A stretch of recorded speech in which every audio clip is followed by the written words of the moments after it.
Guys, welcome back to the new video. आज के video में अपन लोग बात करने वाले हैं पाइथन के अंदर जो अपने कंट्रोल फ्लो स्टेटमेंट्स होते हैं उनके बारे में।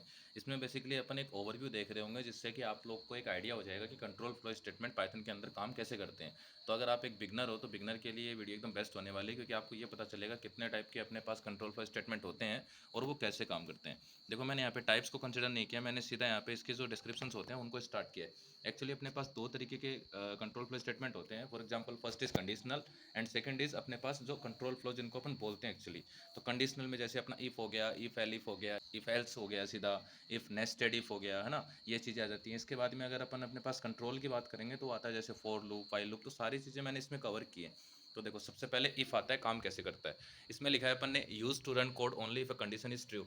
अगर अपनी कंडीशन ट्रू है तब तो अपन इस कोड को रन करेंगे, अदरवाइज इससे बाहर आ जाएंगे। For example, age equals to 18, मैंने यहाँ पे एक इनपुट दिया है। तो एज की वैल्यू अगर ग्रेटर देन और इक्वल्स टू 18 है तो आप रिजल्ट में क्या दे दो, यू आर एन एडल्ट, ऐसा अपने पास रिजल्ट में आ जाए।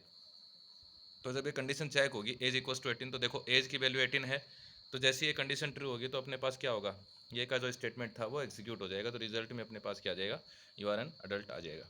इसके बाद में अपन सेकंड कंडीशन पे चलें, that is if else statement. If else statement कैसे काम करता है, देखो, runs one block if condition is true another is false. एक ही कंडीशन चलेगी, वो तो अपने को पता है। दूसरी कंडीशन अपने पास नहीं चलेगी। तो इसमें कंडीशन अपने को ध्यान क्या रखनी है, अगर एक कंडीशन ट्रू रहती तो वो चल जाएगा, अदरवाइज इसका दूसरा पार्ट जो वो चल जाएगा। यहाँ पे इफ का पार्ट होता है एल्स। देखो, ये जो इफ है इसका ये पार्ट है एल्स। कैसे काम करेगा वो देखते हैं। देखो, सिंपल सा मेरे पास कंडीशन चेक हो रही है कि एज की वैल्यू मेरे पास क्या है, यहाँ पे 16 दे रखी है।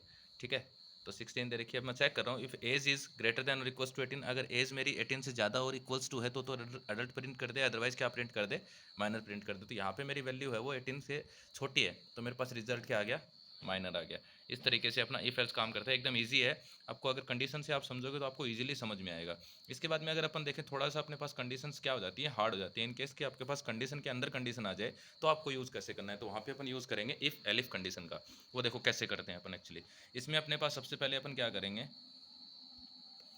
एक मैंने वैल्यू दी, कोई भी वेरिएबल बनाया मार्क्स नाम का, उसकी वैल्यू है 75। अब मैं चेक कर रहा हूँ, if marks is equals to और ग्रेटर देन 90 तो प्रिंट कर दे ग्रेड ए। अगर मार्क्स मेरे इक्वल्स टू और 75 है तो प्रिंट कर दे ग्रेड बी। और अगर दोनों में से कोई सा नहीं हो तो मेरे पास आ जाता है कि प्रिंट कर दे ग्रेड सी। अगर ना ही तो 90 और 90 से ऊपर हो, ना ही 75 और 75 से ऊपर हो, तो इससे छोटे वाले जितने भी नंबर है उनके लिए ग्रेड सी। अब देखो, मेरी मार्क्स की वैल्यू क्या थी, 75 थी। 75 कौन सी कंडीशन में लाई करती है, इस कंडीशन में लाई करती है। तो इसके लिए अपन क्या लिखेंगे, अपना आंसर आ जाएगा ग्रेड बी। ईजिली, एकदम ईजी है। इसके आगे अगर अपन बढ़ें तो इसके आगे देखते हैं, नेस्टेड इफ स्टेटमेंट अपने पास आता है। देखो, नेस्टेड इफ में क्या होता है, one if inside another if. आपको अगर रियल वर्ड में पता होगा कि तो नेस्ट का मतलब क्या होता है, एक के अंदर एक। अपने जैसे जनरली बोल रहे हैं कि एक के अंदर एक चीज़ जब चलती है तो उसको नेस्टेड बोला जाता है। तो यहाँ पे भी अपने पास ऐसा ही होता है, एक इफ के अंदर दूसरा इफ अपना होता है। देखो कैसे काम करता है वो अपन समझते हैं। यहाँ पे सबसे पहले आप देखोगे, यहाँ पे मैंने इनपुट दिया, इनपुट में मैंने लिखा एज इज़ 25। अब मैं चेक कर रहा हूँ, इफ़ एज इज़ 18, अगर एज 18 हो तो क्या करो, फिर से चेक करो। ये जो इंडेंटेशन होता है बेसिकली, यहाँ पे जो ब्लॉक बनता है उसके बाद में यहाँ पे इंडेंटेशन लगता है। तो इंडेंटेशन ये बताता है कि ये कोड इसके अंदर है। तो अब मैं क्या कर रहा हूँ, ये चेक कर रहा हूँ, if age is less than 30। अगर ऐसा होगा तो मेरे पास रिजल्ट क्या दे दे, कुछ भी मैंने इसमें प्रिंट नहीं किया तो इसके बाहर आ जाएगा ये। तो एक्चुअली इसके अंदर कुछ नहीं है, इसलिए अपने पास कुछ प्रिंट नहीं हो रहा है। अदरवाइज ये चेक करता कि जो एज है वो 25 है, ठीक है। तो अगर ये चेक कर रहा है कि एज ग्रेटर देन 18 है, हाँ भाई ग्रेटर देन 18 है, तो इसके अंदर आएगा। तो इसके अंदर आ गया। तो यहाँ पे अपने पास क्या है, if age is greater less than 30 तो प्रिंट कर दे क्या, यंग अडल्ट। तो भैया एज की वैल्यू 25 है जो कि लेस देन 30 है, तो इसलिए अपने पास जो रिजल्ट था वो क्या आ रहा है, यंग अडल्ट आ रहा है। यहाँ पे इंडेंटेशन का थोड़ा सा राइटिंग में इश्यू हुआ है, ये इसका ही पार्ट है। ये प्रिंट है वो सेकंड वाले इफ़ का पार्ट है। तो इसके लिए आपको ज़्यादा पैनिक नहीं होना है। नेक्स्ट आता है अपने पास वाइल। अब वाइल देखो कैसे काम करता है एक्चुअली। वाइल के लिए आपको क्या करना पड़ेगा, सबसे पहले वाइल में आपको एक चीज़ डेफिनेशन समझनी पड़ेगी, रिपीट्स कोड। इसमें क्या लिखा है, देखो, repeats code while condition is true. While upon use करते हैं जब अपने को कंडीशन नहीं पता होती कि कहाँ तक अपने को जाना है, उस केस में अपन वाइल यूज़ करते हैं। तो यहाँ पे जनरली मैंने क्या किया, काउंट नाम का एक वेरिएबल बनाया जिसकी वैल्यू मैंने दे दी 1। अब मैं क्या कर रहा हूँ, वाइल काउंट इज, देखो ध्यान से कंडीशन देखेंगे, लेस देन और इक्वल्स टू 3।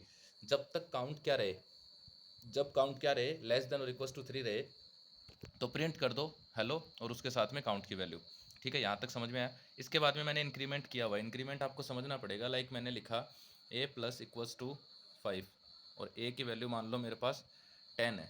तो ये ऐसे काम करेगा, a equals to a plus 5। So ये खुलेगा a equals to 10 plus 5। So final a की वैल्यू क्या हो जाएगी अपने पास 15 हो जाएगी। तो इस तरीके से अपने को समझना पड़ेगा।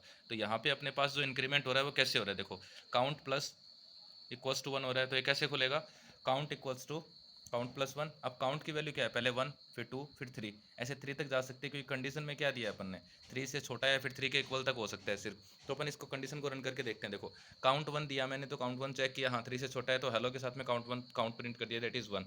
एक बार 1 प्रिंट हो गया, फिर 1 का इंक्रीमेंट हुआ, तो 1 की वैल्यू क्या हो गई 2। तो वो चेक कर रहा है कि 2 3 से छोटा है, हाँ छोटा है, तो प्रिंट हो गया। 3 चेक कर रहा है, 3 3 से छोटा नहीं है, इक्वल है, तो वो कंडीशन ट्रू हो गई, तो भी प्रिंट हो गया। अब यहाँ पे वैल्यू आ जाएगी 4। अब जैसे ही 4 हुई, 4 होते ही अपने पास क्या होगा, ये कंडीशन फॉल्स हो जाएगी। और जैसे ही अपनी कंडीशन फॉल्स होती है, देखो यहाँ पे लिखा है जब तक कंडीशन ट्रू है तब तक चलेगा। जैसे ही अपनी कंडीशन फॉल्स होती है, इस लूप के अपन क्या हो जाएंगे, बाहर आ जाएंगे। इतना सिंपल अपना वाइल हो गया। इसके बाद में अगर अपन चलें तो आता है अपने पास एक for loop. For loop basically वहाँ पे यूज़ किया जाता है जहाँ पे आपको एक पहले से कंडीशन पता हो कि कहाँ तक मेरे को चलना है। इसको जनरली अपन रेंज के साथ यूज़ करते हैं। रेंज का एक अलग से कॉन्सेप्ट होता है, जिसके लिए वीडियोस आपको मल्टीपल चैनल्स पे मिल जाएंगी, मेरे चैनल पे भी वीडियो है। आपको क्या करना होता है, रेंज के अंदर मेरे पास जो वैल्यू होती है वो ऐसे काम करती है। वो कैसे काम करता है, first value is start, second value is and third value अगर होती है तो वो होती है अपने पास स्टेप वैल्यू। तो यहाँ पे मेरे पास ऐसा कुछ नहीं है, यहाँ पे मेरे पास मैंने 2 वैल्यू ली है सिर्फ। फॉर एग्जाम्पल मैंने 4i इन रेंज क्या लिखा, 1,4, तो 1 से चलूंगा मैं कहाँ तक, 4 तक। अब 1 से 4 तक चलेंगे तो इसमें रिजल्ट में ये आता है कि अपने पास जो एंडिंग वैल्यू होती है उसमें -1 रिजल्ट आता है अपना। तो 4 - 1 दैट इज 3, तो 3 तक अपना चलना चाहिए। तो इसका आंसर आएगा 1 2 और 3। अब 4 है तो ये आंसर कैसे आ जाएगा, वर्टिकली आ जाएगा। लास्ट वीडियो मैंने पाइथन वाली बनाई थी, उसमें मैंने बताया था कि फॉर लूप कैसे काम करता है। इसका रिजल्ट हमेशा वर्टिकल फॉर्म में आता है। अब मैंने क्या किया, प्रिंट कर दो लूप और उसके साथ में आई प्रिंट कर दो। जैसे ही 4 लगेगा तो वर्टिकल रिजल्ट। अब वर्टिकल रिजल्ट में पहले तो लूप प्रिंट होगा, हो गया। उसके बाद में रेंज के साथ में फर्स्ट वैल्यू क्या थी 1, वो प्रिंट हो गई।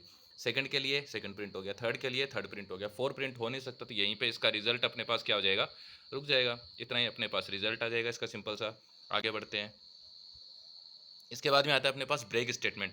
अब ब्रेक एक्चुअली यूज़ होता है कि जब आपको कंडीशन दे दी जाए और उस कंडीशन में इसको यूज़ करके आपको उस स्टेटमेंट को रोकना हो।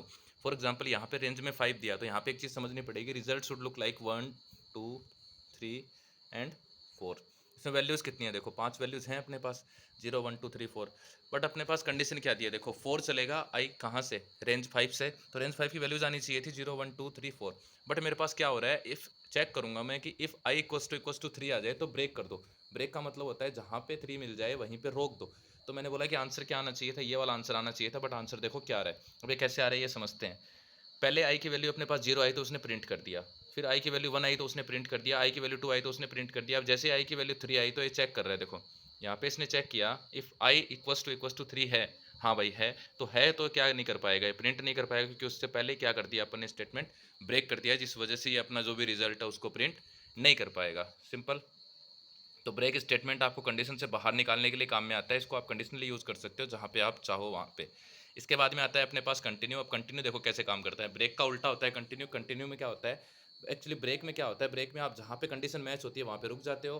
कंटिन्यू में जहाँ पे कंडीशन मैच होती है उस कंडीशन को आप स्किप कर देते हो। मैं फिर से रिपीट कर रहा हूँ, जहाँ पे कंडीशन मैच हुई उस कंडीशन को स्किप करते हो, बाकी सारा प्रोग्राम चलेगा। देखो यहाँ पे रेंज 5 वही फिर से 0 1 2 3 4। अब देखो आना चाहिए था ये, अब देखो आ क्या रहा है 0 1 3 4। अब ये कैसे आ रहा है वो समझते हैं। ये चेक कर रहा है इस बार आई इक्वस टू 2 पे, तो 0 प्रिंट हो गया, 1 प्रिंट हो गया।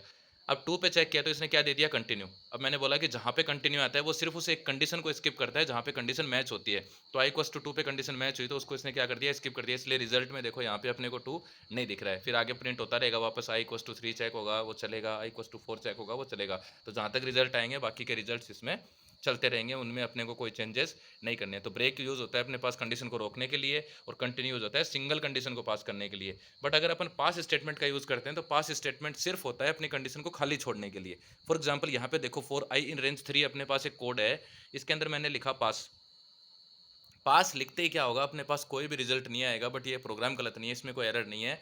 बिना एरर के प्रोग्राम अपना एग्जीक्यूट होगा और अपना कोड में कहीं पे भी कोई भी एरर नहीं आएगी। सिंपल।